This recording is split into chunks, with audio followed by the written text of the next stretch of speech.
Are you interested in learning Korean? Whether you're just curious or have already started but find it tricky, this video is here to help.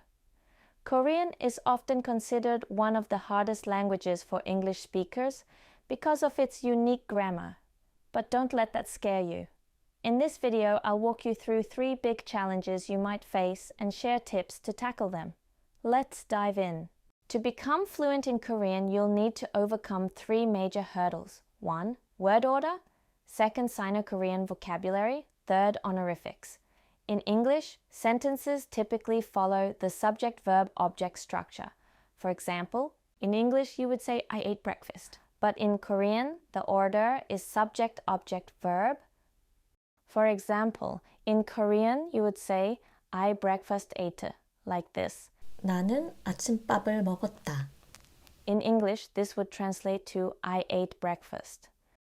Korean uses markers, not just word order, to show the role of each word. For example, 는 indicates that 나 I is the subject and 을 shows that 아침밥 meaning breakfast is the object. These markers are essential for understanding Korean grammar, even though English doesn't use them. If you want to learn more about markers, check out the video I've linked. Let's talk about Sino-Korean words.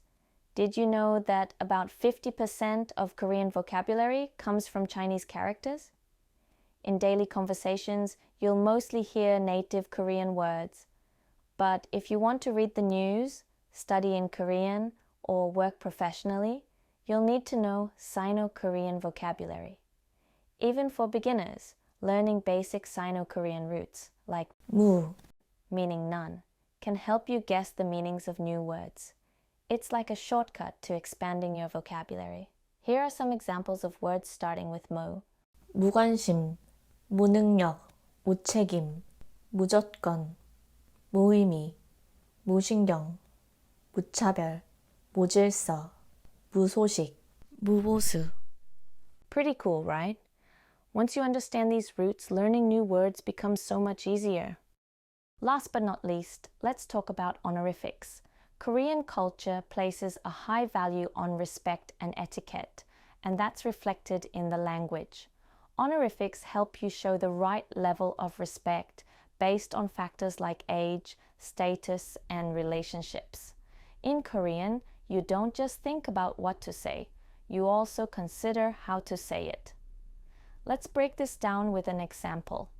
어머니께서 할아버지께 선물을 드리셨습니다. This sentence means mom gave a present to grandpa. Here are the honorific elements in this sentence. First, 께서 is the subject marker, which shows respect for mom.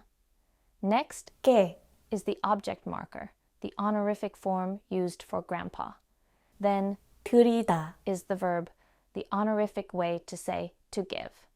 After that, 시 is a pre-final ending that adds respect for mom. Lastly, 씁니다. is the sentence ending, a formal honorific used for the listener. This sentence structure shows how honorifics apply to the subject, the object, and even the listener, all at once.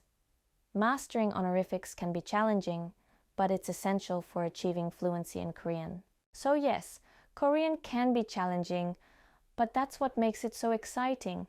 From word order to Sino-Korean vocabulary and honorifics, every part of the language opens up a new world. If you'd like to access the materials I created, please check the description box below. Let's keep learning together.